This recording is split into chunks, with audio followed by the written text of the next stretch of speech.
नमस्कार, कर्नाला टीवी में आपका स्वागत है। सबसे पहले नजर डालते हैं आज की खास खबरों पर।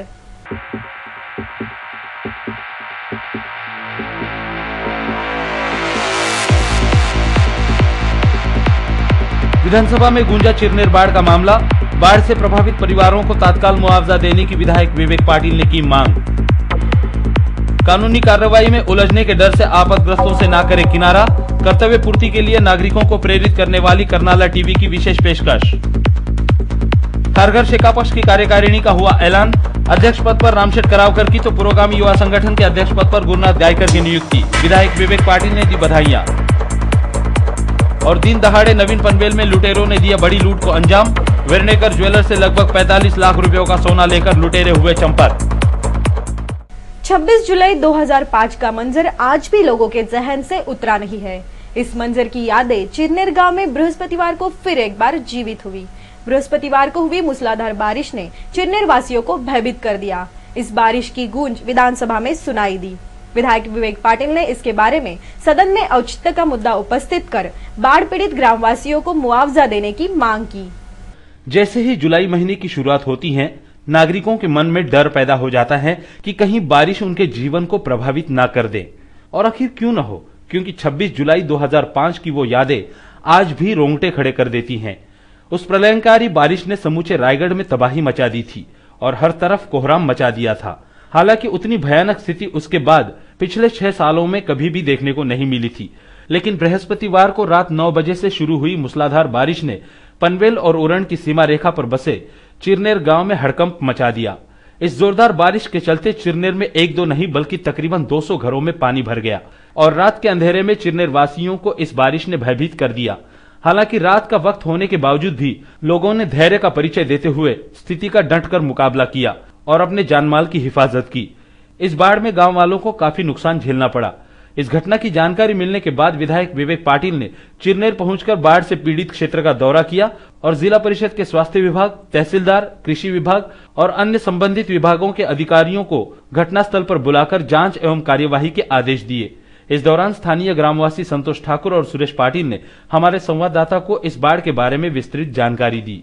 काल रात्री एक 9 वाजल्यापासून जो पावसाने थैमान घातलं आणि त्या पावसामध्ये जवळजवळ 26 जुलैची आम्हाला आठवण झाली। कारण 26 जुलैनंतर 26 जुलैमध्ये जी पूर परिस्थिती या ठिकाणी चिरनेरमध्ये निर्माण झाली होती, त्याच प्रकारची पूर परिस्थिती काल रात्री निर्माण झाली होती। या चिरनेरमध्ये सुमारे जवळजवळ 200 घरामध्ये पाणी, गुडघाभर पाणी शिरलेलं, बऱ्याचशा शेतकऱ्यांचं या ठिकाणी नुकसान झालं आहे। या पावसामुळे बऱ्याच जणांची शेतीचं नुकसान झालं आहे आणि आम्ही त्वरित या ठिकाणी रात्री सर्वे करून प्रत्येकाच्या दारोदार फिरलो, प्रत्येकाच्या घराची पाहणी केली, प्रत्येक घराच्या कुटुंबाला आम्ही आधार दिला, त्यांना व्यवस्थितपणे बाहेर काढले। अशा प्रकारे रात्रीभर आम्ही जवळजवळ जागता पारा दिला। त्यानंतर सकाळी त्वरित आमदार साहेबांना सदर घटनेची माहिती देऊन सकाळी आता त्वरित आमदार साहेब या ठिकाणी संपूर्ण ताफ्यासाठी इथे हजर झाले। त्यांच्यासोबत तहसीलदारची माणसं सुद्धा आहेत आणि त्वरित आता साहेबांनी दिलेल्या आदेशानुसार ते आता पंचनामाला सुरुवात करणार आहेत। या ठिकाणी काल झालेल्या पावसानं खऱ्या अर्थानं आम्हाला पुन्हा एकदा मागच्या 26 जुलैची आठवण करून दिली। काल संध्याकाळी 4:30 वाजल्यापासून तो रात्री 11:30 ते 12 पर्यंत जो पाऊस पडला, त्या पावसामुळे चिरनेरमध्ये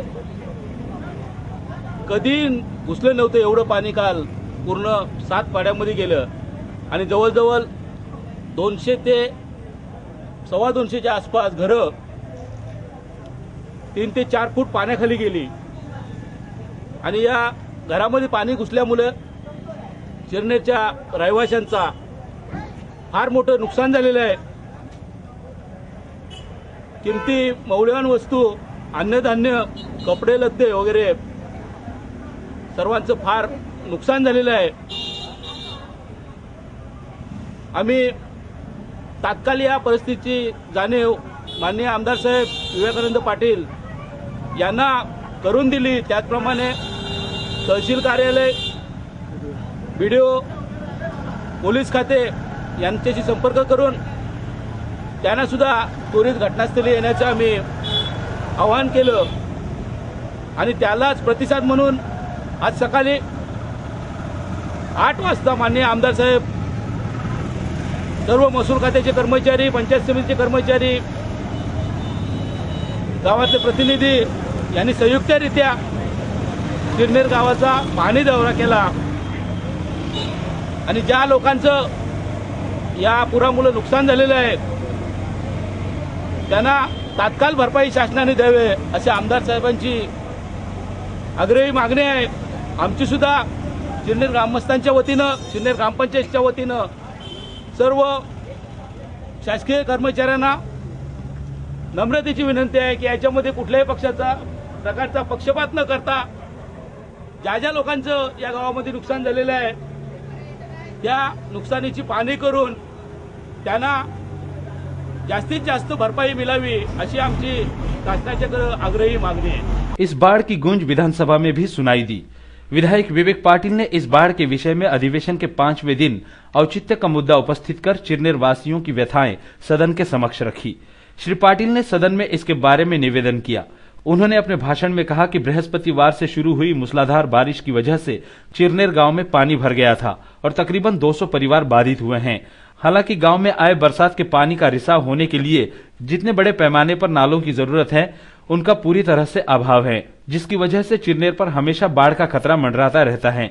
लिहाजा सरकार इस विषय पर गंभीरता से सोचे और पीड़ित परिवारों को शासन स्तर पर तुरंत मुआवजे का ऐलान करे, ऐसी मांग विधायक विवेक पाटिल ने सरकार से की।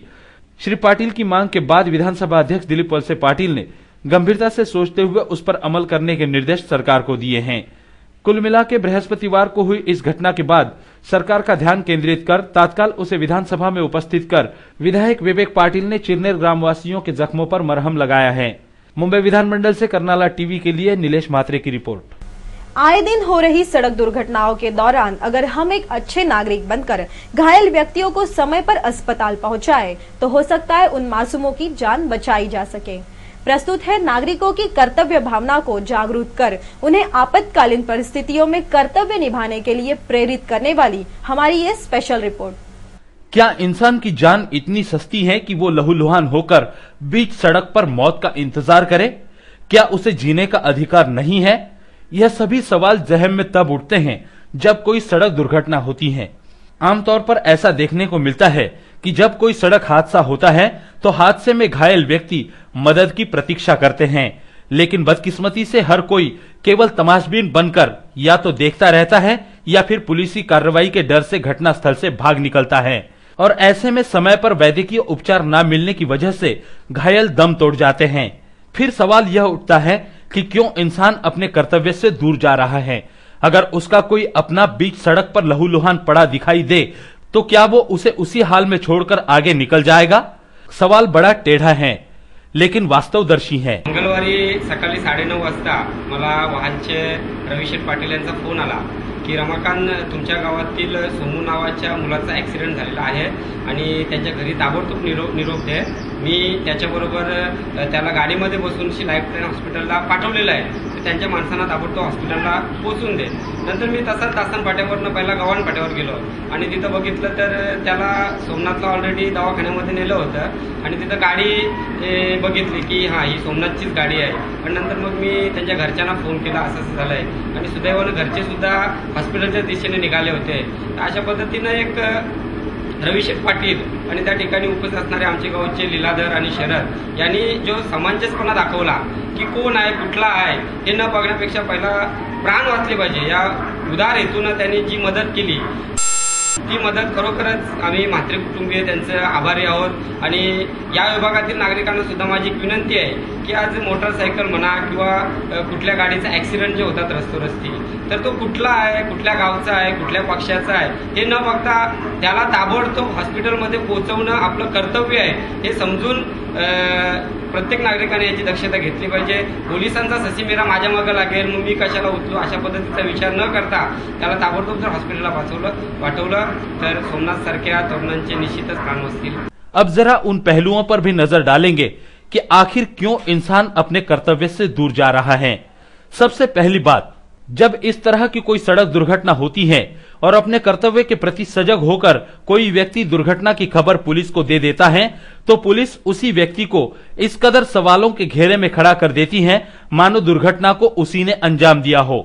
ऊपर से घटनास्थल पर पहुंचने में पुलिस इतनी देर लगाती है कि बेचारा घायल पुलिस के आने का इंतजार करते करते काल के गाल में समा जाता है। मान लिया जाए कि पुलिस वक्त पर पहुंच भी जाती है तो हमारे कानून व्यवस्था के अनुसार कागजी कार्रवाई के घोड़े नचाए जाते हैं और उसके बाद घायल को अस्पताल पहुंचाया जाता है और इस दौरान इतना समय बीत जाता है कि घायल अपना धैर्य खो बैठता है और मौत उसे आगोश में ले लेती है। हालांकि ऐसा हर बार नहीं होता। समाज में कुछ नागरिक ऐसे भी हैं जो अपने कर्तव्यों को भलीभांति जानते हैं और इस तरह की आपदा के क्षणों में मदद के लिए आगे आ जाते हैं। मी आणि माझा काका शिरज आम्ही चालू होतो वारला आमच्या कामानिमित्त तिथेशी ॲक्सिडेंट झाला. कोणाचा झाला ते आम्हाला का माहिती नव्हतं. गाववाल्याचं झालं का बाहेरचं ते तिथेशी भरपूर गर्दी होती.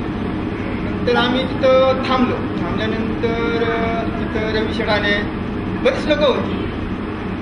तर रविशेठ असे म्हणाले की कुठल्याही गावाचं असो किंवा कुठल्याही पक्षाचं असो ते विचार नाही केला. ते सरळ गाडी तिथं होती, बाहेरची कोणाची गाडी होती आम्हाला माहिती नाही. त्याच्यामध्ये आम्हाला पोच केली होती पनवेलला लाईफलाईन हॉस्पिटल. गेल्या वर्षी आमच्याच भाच्याचा तो ॲक्सिडेंट झाला 2 नाक्यावरती. त्याला असं उपचार करण्यासाठी म्हणजे वेळच भेटला नाही, कोणी सेवा पुढे आला नाही. कारण म्हणजे एखादा आला माझ्या का किंवा दुसरा कोणतरी तिथेशी पोलीस येणार, मग तुम्ही कुठे चाललेलं, तुम्ही कशासाठी आले होतो, ते काय म्हणजे पोलीस लोक गुंतवतात, म्हणजे घाबरवतात जास्त. त्यामुळे तिथेशी कोणीच थांबलं नाही आणि आमच्या भाषेचा प्राण घेत.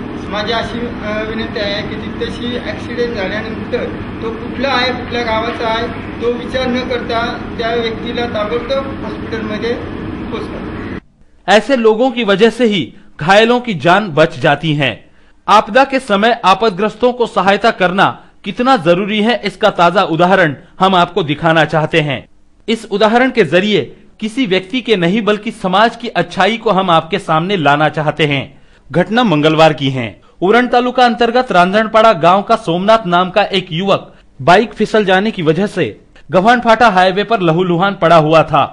उसके सर से भारी मात्रा में खून बह रहा था। उस रास्ते से सैकड़ों गाड़ियां गुजरी, मगर किसी ने भी लहूलुहान सोमनाथ को अस्पताल में पहुंचाने की जहमत नहीं उठाई और बेचारा सोमनाथ इस प्रतीक्षा में पड़ा रहा कि कोई उसे अस्पताल में पहुंचाएगा और उसकी जान बचाएगा। सैकड़ों गाड़ियां और अपने आप को समाज के ठेकेदार मानने वाले कई लोग घायल सोमनाथ से किनारा कर आगे निकल गए, लेकिन इसी दौरान करनाला स्पोर्ट्स एकेडमी के उपाध्यक्ष रविशेठ पाटिल वहां से गुजर रहे थे, जिन्होंने बिना किसी संकोच के अपनी कर्तव्य भावना को देखते हुए सोमनाथ को बचाने के लिए गाड़ी रोकी और उसे अस्पताल पहुंचाने की तैयारी में जुट गए। तभी वहां इत्तेफाक से रांझणपाड़ा गांव के शरद घरत और लीलाधर घरत अपने मोटर बाइक पर सवार वहां से गुजर रहे थे, जिन्होंने घायल सोमनाथ को देखा और रविशेठ पाटिल की मदद कर सोमनाथ को अस्पताल पहुंचा दिया। त्यावेळी माझा अपघात झाला आणि त्यावेळी अर्धा तास मी तिथे पडून राहिलो, पण कोणी आला नाही.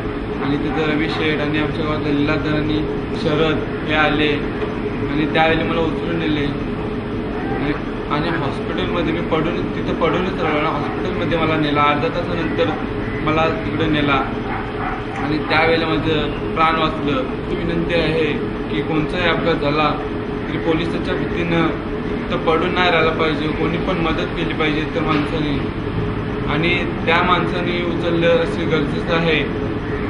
त्या माणसाचे प्राण वाचले पाहिजे ही माझी विनंती आहे। समय पर उपचार मिलने से सोमनाथ की जान बच गई। आज सोमनाथ स्वस्थ तंदुरुस्त है, मगर इस घटना से हमें यह सबक जरूर लेना है कि हर इंसान को अपने कर्तव्य को निभाना है। अगर इस तरह से हम अपने कर्तव्य को निभाते रहेंगे तो यकीनन घायलों को हम मौत के मुंह से वापस लाने में कामयाब होंगे और उस घायल के परिवार को बड़े संकट से मुक्त करेंगे। लुटेरों द्वारा लूट को अंजाम देने का सिलसिला पिछले कई महीनों से बदस्तूर चला आ रहा है। महज 2 दिन पहले बंटी और बबली गैंग ने 5 ज्वेलर्स को 2 लाख रुपए का चूना लगाया था और अब बृहस्पतिवार को कुछ अज्ञात लुटेरों ने नवीन पनवेल स्थित वेर्णेकर ज्वेलर्स को अपना निशाना बनाया। लुटेरों ने 1.5 किलो सोने पर अपना हाथ साफ किया। पनवेल और नवीन पनवेल में इन दिनों लूट और डकैती की घटनाएं आम बात हो गई हैं। लुटेरे बेखौफ होकर लूट की घटनाओं को अंजाम दे रहे हैं। कुछ दिन पहले ग्रामीणों को अपना निशाना बनाने वाले लुटेरे अब धड़ल्ले से ज्वेलर्स को लूट रहे हैं, और वो भी दिन दहाड़े। 2 दिन पहले ही पनवेल के झवेरी बाजार में नकली पिता पुत्र ने 5 ज्वेलर्स को 2 लाख रुपयों का चूना लगाया था, और अब फिर एक बार लुटेरों ने पनवेल पुलिस के सामने चुनौती प्रस्तुत की है। फिर एक बार लुटेरों ने ज्वेलर्स को अपना निशाना बनाया है। घटना नवीन पनवेल सेक्टर 1 की है। गौरतलब है कि बृहस्पतिवार को दोपहर 2 से 4 बजे के दौरान कुछ अज्ञात लुटेरों ने यहां के वेर्नेकर ज्वेलर्स के पीछे की दीवार तोड़कर दुकान में प्रवेश किया और तकरीबन 1.5 किलो सोना लूटकर वो चंपत हो गए। हम आपको बता दें कि वेर्नेकर ज्वेलर्स की दुकान दोपहर 2 से 4 बजे के दौरान बंद रखी जाती है, और इसी बात का फायदा उठाते हुए लुटेरों ने अपने नापाक मंसूबों को अंजाम दिया। दुकान मालिक संदीप वेर्नेकर जब 4 बजे के बाद दुकान खोलने पहुंचे तो शटर खोलते ही दुकान के अंदर का मंजर देखकर सुन्न रह गए। उन्होंने पाया कि उनकी दुकान लूट चुकी थी और तकरीबन 1.5 किलो सोना दुकान से गायब था। संदीप वेर्नेकर ने बिना विलंब पुलिस को घटना की जानकारी दी। घटना की जानकारी मिलते ही श्वान पथक और फिंगरप्रिंट्स एक्सपर्ट की टीम के साथ पुलिस घटनास्थल पर दाखिल हुई और जांच में जुट गई। हालांकि इस लूट की घटना के बाद 2 संदिग्ध व्यक्तियों के स्केचेस पुलिस ने जारी किए हैं और आगे की तहकीकात पनवेल पुलिस कर रही है। काल नवीन पनवेलमध्ये वेर्नेकर ज्वेलर्स नावाचं दुकान होतं। ते दुपारी 2:45 ते 4च्या या काळात जेवणासाठी त्यांनी बंद केलं होतं। बंद केल्यानंतर त्याच्या बाजूच्या दुकान एक होतं, ते एका इसमाने भाड्याने घेऊन त्यातली त्या दुकानाची आणि वेर्नेकर ज्वेलर्स यांची सामायिक भिंतीला भोक पाडून त्याने आत प्रवेश करून दुकानातील दागिने चोरलेले आहेत। काल जेव्हा मी स्पॉटला गेलो तेव्हा शोकेशमधले जवळजवळ सर्व दागिने काढलेले होते। तेव्हा त्यांची मोजदाद चालू होती, त्यांची किंमत वजन वगैरे त्यांच्याकडे उपलब्ध नव्हतं, पण त्यांनी अंदाजे हे केले की जवळजवळ 41 तोळे सोनं, 6 लाख किमतीचं आणि 21,000 कॅश असं दिलेलं आहे। त्याची किंमत आणखीन वाढू शकते कारण त्यांनी मोजदाद केलेली नाही। तर तिथे एक 5-6 दिवसापासून ते दुकान भाड्याने घेणारा हा इसम होता, त्याचा आम्ही स्केच काढलेला आहे। एकदा टोपी घातलेला आहे आणि एक विदाउट टोपी, ते असे 2 त्याचे फोटो आहेत। एकाच इसमाचे एक टोपी घालून आणि एक विदाउट टोपी। तर या इसमाचा आम्ही शोध घेत आहोत। हा त्यामध्ये प्रमुख संशयित आहे। सर, याच्यामध्ये काही संशयित वस्तू तुम्हाला सापडल्या काही सीसीटीव्ही फुटेज असं काय? नाही, सीसीटीव्ही फुटेज त्याच्यामध्ये होतं, परंतु सीसीटीव्ही दुकानामध्ये होता, परंतु त्यामध्ये कोणाचाही चेहरा दिसत नाही। अंधार होता, दुकान बंद केलेलं, शटर बंद केलेलं, लाईट नव्हती, त्यामुळे अंधार होता, त्यामुळे अंधारात काही आलेलं नाही। ज्वेलर्स मालकांना मी एवढं सांगू शकेन की चेकवर कोणताही व्यवहार करू नये। चेकद्वारे कुणावर विश्वास ठेवून किंवा त्याचं माहीत नसताना अनोळखी माणसाजवळ चेकने व्यवहार, आणि तो पण पोस्ट डेटेड चेक 3-8 म्हणजे 15 दिवसाचा 10 दिवसाचे चेक घेऊन कुणीही कोणता व्यवहार करू नये। तसेच आपल्या दुकानाच्या आजूबाजूला कोण रिकामा गाळा असेल तर ते लक्ष ठेवलं पाहिजे, तिथे कोण भाड्याने घेतोय, कोण येतो आहे। आता जवळ यावेळी जवळजवळ 5 दिवस तो माणूस तिथे येत होता, दुकान भाड्याने घेतलं असं सांगून त्याची मी रंग काढतोय भिंतीला वगैरे असं नाटक करत होता। म्हणजे 5-6 दिवस हा आजूबाजूला वावरत होता, परंतु कुणाच्या लक्षात आलं नाही। तर आजूबाजूला सुद्धा पाहावं। तसेच एक सीसीटीव्हीचा कॅमेरा जो दुकानाच्या बाहेर लावलं तर आणखीन फायदा होईल किंवा दिवसाच्या उजेडामध्ये त्या माणसांचे फोटो येतील। तेव्हा मी पुन्हा त्यांना विनंती करतो की सीसीटीव्ही एक दुकानाच्या बाहेर पण बसवा, की सभोवताली काय चाललंय याची पण आपल्याला माहिती मिळेल। लेकिन जिस वेर्नेकर ज्वेलर्स को लुटेरों ने अपना निशाना बनाया, उस वेर्नेकर ज्वेलर्स के कुछ ही मीटर के फासले पर पुलिस चौकी है। यानी इस घटना से एक बात सामने आ जाती है कि लुटेरों को पुलिस के बारे में जरा भी खौफ नहीं रहा। कैमरा पर्सन विजय खुटले और किरण पाटिल के साथ करनाला टीवी के लिए चेतना वावेकर की रिपोर्ट। अब वक्त एक छोटे से ब्रेक का, कहीं भी मत जाइएगा, हम फिर हाजिर होते हैं। देखते रहिए करनाला टीवी।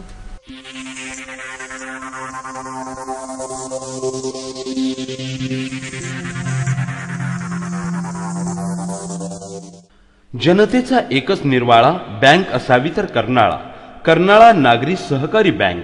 संपूर्ण कोकण विभागात सहकारी बँकेचा प्रथम क्रमांक मिळवून यशाच्या अत्युच्च शिखरावर आरूढ झालेली, ग्राहकांच्या विश्वासास पात्र असलेली रायगड जिल्ह्यातील एकमेव अग्रगण्य बँक कर्नाळा नागरी सहकारी बँक।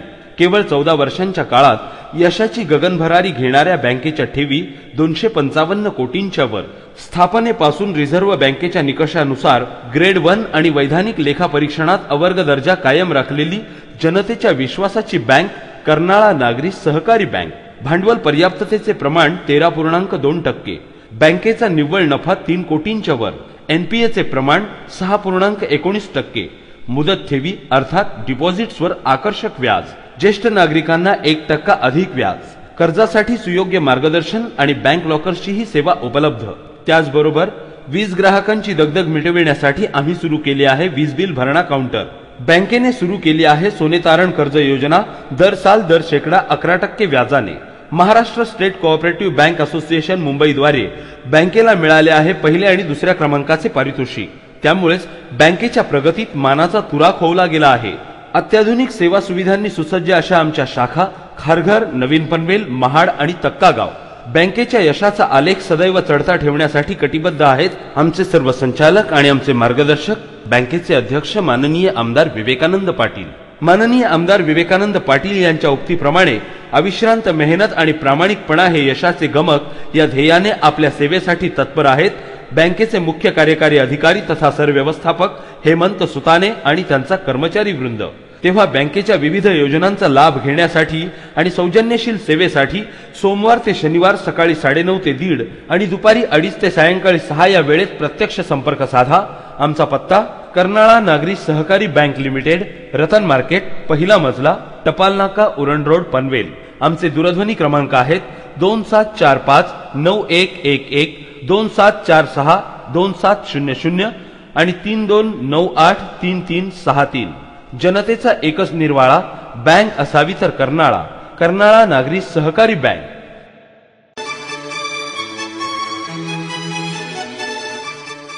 आपको टाटा या फियाट की कोई नई कार खरीदनी है या फिर आपके कार की सर्विसिंग करानी है तो आपको कहीं और जाने की जरूरत नहीं है, क्योंकि टाटा मोटर्स आपके लिए लाए हैं फॉर्च्यून कार्स प्राइवेट लिमिटेड. अब पनवेल में भी पुराने मुंबई पुणे हाईवे पर कोलखे विलेज और पलसपा फाटा के पास फॉर्च्यून कार्स का एक और शानदार शोरूम और सर्विस सेंटर.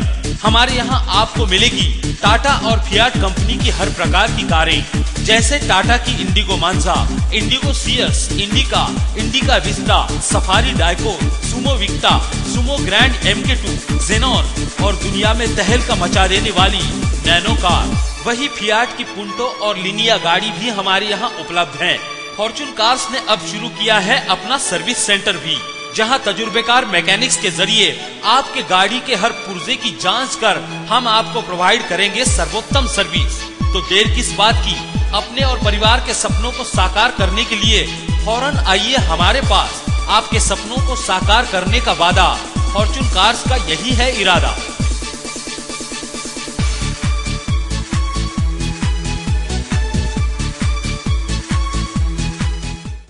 डी-मार्ट, डिस्काउंट आणि दर्जा यांचा मेळ साधणारं डिपार्टमेंटल स्टोअर डी-मार्ट.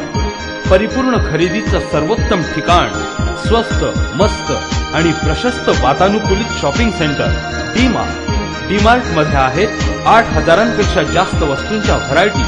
धान्य, कडधान्य, ताजा भाजीपाला, स्टेशनरी, कॉस्मेटिक्स, गिफ्ट आर्टिकल्स, भांडी, प्लास्टिक आयटम, फर्निशिंग, त्याचबरोबर जेंट्स, लेडीज आणि चिल्ड्रन्स रेडीमेड गारमेंट सुद्धा.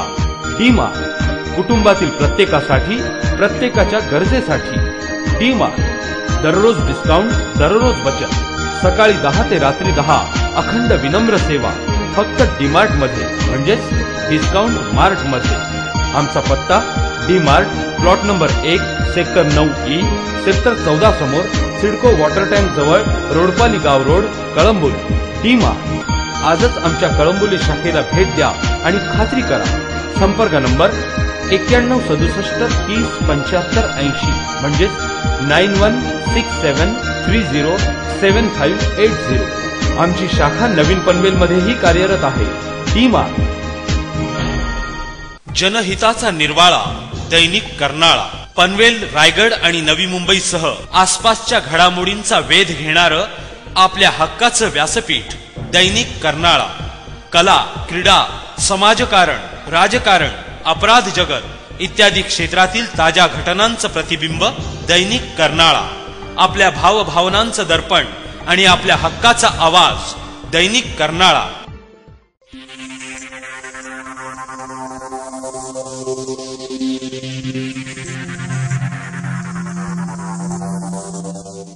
एमआईडीसी के लिए जिन किसानों ने अपनी जमीनें बहाल की थी, वो किसान आज भी अपनी प्रलंबित मांगों को लेकर संघर्ष कर रहे हैं। बुधवार को एमआईडीसी प्रकल्प बाधित किसान कृति समिति के नेतृत्व में किसानों ने मंत्रालय पर मोर्चा निकाला। इस मोर्चे को संबोधित करने के लिए विधायक विवेक पाटिल, विधायक एकनाथ शिंदे, शेका पक्ष के जिला सचिव बालाराम पाटिल, आरपीआई जिला अध्यक्ष जगदीश गायकवाड़, कामगार नेता श्याम म्हात्रे आदि गणमान्य उपस्थित थे। राज्य की कांग्रेस सरकार ने औद्योगिक विकास कानून 1961 और 62 के तहत एमआईडीसी कॉरपोरेशन की स्थापना की थी। इस कॉरपोरेशन के माध्यम से सरकार ने लगभग 50 साल पहले समूचे राज्य में अधिग्रहण प्रक्रिया शुरू की थी। इस जमीन अधिग्रहण के दौरान सरकार ने प्रकल्प बाधित किसानों के साथ बड़े बड़े वादे किए थे। मसलन अधिग्रहित जमीन के क्षेत्रफल का 15% भूखंड किसान को दिया जाएगा। प्रकल्प बाधितों का पुनर्वास कर उन्हें विभिन्न प्रकार की सुविधाएं मुहैया कराई जाएगी। प्रकल्प बाधितों को नौकरी में अग्रक्रम दिया जाएगा और अधिग्रहित जमीन में से जो जमीन इस्तेमाल में न लाई गई हो वो जमीन दोबारा किसान को लौटाई जाएगी आदि सहित तकरीबन 15 से भी ज्यादा वादे सरकार ने प्रकल्प बाधित किसानों से किए थे। मगर अपने वादों से मुकर न जाए वो भला कांग्रेस सरकार कैसे। बदस्तूर चली आई इस परंपरा अनुसार सरकार ने किसानों के पीठ में खंजर भोंक दिया। हालांकि इस मामले को लेकर किसानों ने कई बार आंदोलन भी किए, लेकिन किसानों के प्रति सरकार के रवैये में कोई बदलाव नहीं आया। आखिरकार सरकार पर अंतिम प्रहार करने के लिए महाराष्ट्र राज्य एमआईडीसी प्रकल्पग्रस्त किसान कृति समिति द्वारा 27 जुलाई को मंत्रालय पर मोर्चा निकाला गया, जिसमें हजारों प्रकल्प बाधित किसान शामिल हुए थे। इस मोर्चा को संबोधित करने के लिए विधायक विवेक पाटिल, शेका पक्ष के जिला सचिव बालाराम पाटिल, समिति के अध्यक्ष कामगार नेता श्याम म्हात्रे, आरपीआई के जिलाध्यक्ष जगदीश गायकवाड़ आदि गणमान्य उपस्थित थे। इस अवसर पर उपस्थित किसानों को संबोधित करते हुए विधायक विवेक पाटिल सहित सभी गणमान्यों ने कांग्रेस सरकार की कड़ी शब्दों में आलोचना की। आता हा लढा आज सुरू झालेला आहे, तो लढा आम्ही संपल्याशिवाय थांबणार नाही असा निर्धार देखील आपण करावा अशी मी विनंती या निमित्ताने आपल्याला करीत आहे। का विधिमंडळाच्या या अधिवेशनामध्ये प्रश्न सुटला पाहिजे। सुटला तर तुम्हा आम्हाला सर्वांना आनंद होईल, पण सुटला नाही तर सरकारला सडो की पळो केल्याशिवाय ठेवणार नाही हा निर्धार देखील आपल्याला या ठिकाणी करावा लागेल। त्याने रायगडचा उल्लेख केला। त्या सिडकोच्या विरुद्ध लढत असताना माननीय दिबा पाटील साहेबांच्या नेतृत्वाखाली त्या 84 साली लढा दिला। 5 शेतकऱ्यांचा हुतात्मा पत्करावा लागला तेव्हा 12.5% न्याय प्रस्थापित झाला। तो फक्त उरणपुरतात नाही झाला तर संपूर्ण राज्यापुरता झाला। आता एमआयडीसीला सुद्धा तोच न्याय लागू केल्याशिवाय हा प्रकल्पग्रस्त शेतकरी स्वस्त बसणार नाही अशी सूचना करण्यासाठी आणि याची शासनाला जाणीव करून देण्यासाठी आपण या ठिकाणी जमलेले आहोत। या ठिकाणी आपण मोठ्या संख्येने आलोत। मागण्या आपल्या काही नवीन नाही आहेत, गेल्या अनेक वर्षापूर्वीच्या मागण्या आहेत। मागण्या जुन्याच आहेत, नव्याने करत आहोत, पण आता त्या पूर्ण केल्याशिवाय स्वस्त बसणार नाहीत हा निर्धार या ठिकाणी आपल्याला निश्चितपणे करायचा आहे। आणि हा निर्धार करत असताना केवळ 84च्या आंदोलनाची आठवण ठेवून चालणार नाही। वेळ येऊ नये अशी अपेक्षा आहे। आपल्या एकजुटीनं शांततामय मार्गानं हा प्रश्न सुटवण्याचा निश्चित प्रयत्न केला जाईल, पण सर्व प्रयत्न जर ठकले असतील तर ते प्रयत्न जर होत नसतील, शांततामय मार्गाने शासनाला निर्णय घेता येत नसेल तर तो मार्ग सोडून आमचा निर्धार पक्का केल्याशिवाय ठेवणार नाही हे सुद्धा सांगायची वेळ आता या ठिकाणी आलेली आहे। की विनंत्या अर्ज यांचे दिवस गेलेले आहेत। शासनाला कुठलीही गोष्ट या ठिकाणी संघर्षाशिवाय सरत नाही परिस्थिती आहे। जे एनपीटी प्रकल्पग्रस्तांच्या 12.5% भूखंडाच्या लढ्याच्या संदर्भात या ठिकाणी प्रकल्पग्रस्त गावकरी जमून बसत होते, पण या नादान सत्ताधाऱ्यांना त्या ठिकाणी शिष्टमंडळाला भेटायला वेळ नव्हतं। पण ज्या वेळेस आंदोलनाची धार वाढत गेली त्यावेळेस 22 तारखेला या मंडळींनी दिल्लीमध्ये बैठक दिली। जे वातावरण संदर्भात आपण निर्माण केलं तेच वातावरण भविष्यात या लढ्याच्यासाठी आपण निर्माण करूया। न्याय आम्हाला आमच्या हक्काचा आहे आणि तो जर आम्हाला मिळत नाही, आज अबाव 80 वर्षाच्या वरचे म्हातारे लोक वारकरी लोक जर या ठिकाणी मोर्चाला येतात तर या निर्लज्ज शासनाला इथं थांबून चालणार नाही, त्यांच्या नरणावर बसायला जायला लागणार आहे. रायगडचे लोक हे क्रांतिकारी लोक आहेत, मरालाही घाबरत नाही आणि मारालाही घाबरत नाही. मित्रांनो, आपला गरीब गरीब झाला, श्रीमंत श्रीमंत झाला. या देशाचं वाटोळे करण्याचं काम हे मोठ्या लोकांनी केलेलं आहे. बहरहाल विधानसभा के वर्षाकालीन अधिवेशन सत्र के दौरान आयोजित किए गए इस मोर्चा के बाद किसान यह उम्मीद कर रहा है कि सरकार उसकी मांगों पर ध्यान देगी, लेकिन यह तो आने वाला समय ही बताएगा कि किसानों के प्रति वर्तमान कांग्रेस सरकार कितनी संजीदा है. कैमरा पर्सन विलास के साथ करनाला टीवी के लिए हरीश मोकल की रिपोर्ट. पत्रकार जेडे हत्याकांड के मामले की जांच सीबीआई को सौंपे जाने की पत्रकारों की मांग को विधायक विवेक पाटिल ने विधानसभा अधिवेशन सत्र में भी उठाया. श्री पाटिल ने उसके बारे में तारांकित प्रश्न उपस्थित किया, मगर गृह मंत्री आर पाटिल ने इस प्रश्न पर निवेदन करने में असमर्थता जताई, जिस पर विधायक विवेक पाटिल ने कड़ी नाराजगी जाहिर की. शुक्रवार को विधायक विवेक पाटिल ने अधिवेशन सत्र में पत्रकार ज्योतिर्मय डे के हत्या का मामला उठाया. इस मामले में उन्होंने तारांकित प्रश्न उपस्थित कर सरकार का ध्यान इस बात पर आकर्षित किया कि जेडे के हत्या के बाद पत्रकारों द्वारा जगह जगह धरना प्रदर्शन किए गए थे. वाशी में भी पत्रकारों ने धरना प्रदर्शन किया था और मामले की जांच सीबीआई द्वारा की जाए ऐसी मांग की थी. सदन में विधायक विवेक पाटिल ने सरकार से सवाल किया कि जेडी की हत्या के बारे में पुलिस द्वारा शुरू की गई जांच कहां तक पहुंची और इस जांच पर सरकार की क्या प्रतिक्रिया है.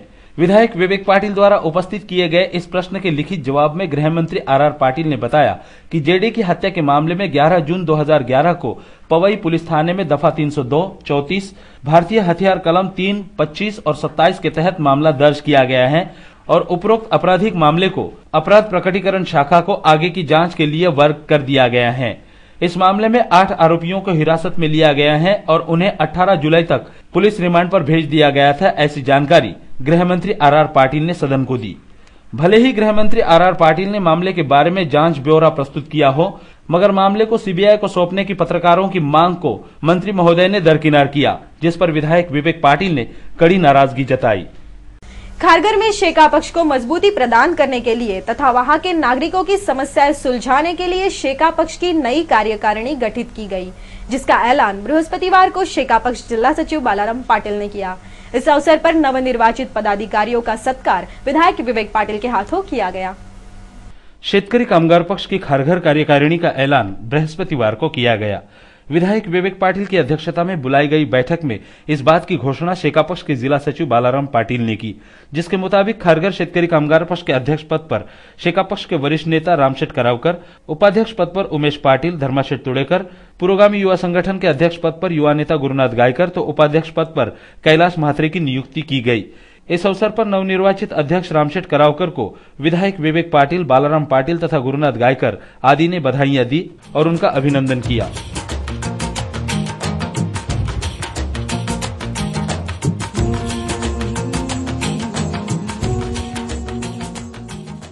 इस नियुक्ति प्रक्रिया के दौरान खारघर शहर के हर सेक्टर के लिए शेका पक्ष के अध्यक्ष, उपाध्यक्ष, सचिव आदि पदाधिकारियों का भी चयन किया गया. इन पदाधिकारियों की नियुक्ति के बारे में विधायक विवेक पाटिल ने अपनी प्रतिक्रिया जाहीर की. मला आज अतिशय आनंद होत आहे की माझे जवळचे सहकारी श्री रामशेठ करावकर यांची खारघर विभागीय शेतकरी कामगार पक्षाच्या अध्यक्षपदी आज निवड झालेली आहे. शेतकरी कामगार पक्षाची प्रामाणिकपणे सेवा आयुष्यभर त्यांनी केलेली आहे. निष्ठावान कार्यकर्ते म्हणून त्यांचा नावलौकिक आधीपासूनच आहे आणि अशा एक निष्ठावान कार्यकर्त्याला या विभागातल्या शेतकरी कामगार पक्षाच्या सर्व कार्यकर्त्यांनी अध्यक्षपदी निवड करून त्यांचा जो काही बहुमान केला आहे त्याच्याबद्दल त्यांचं तर हार्दिक अभिनंदन करतोच, पण त्याचबरोबर ज्या कार्यकर्त्यांनी एकमताने त्यांची निवड केलेली आहे त्या सर्व निष्ठावंत कार्यकर्त्यांचं देखील मनपूर्वक अभिनंदन करतो आणि रामशेठ यांच्या कार्याला माझ्याकडनं मी मनपूर्वक शुभेच्छा देत आहे. धन्यवाद. चलते चलते फिर एक नजर डालते हैं आज की खास खबरों पर.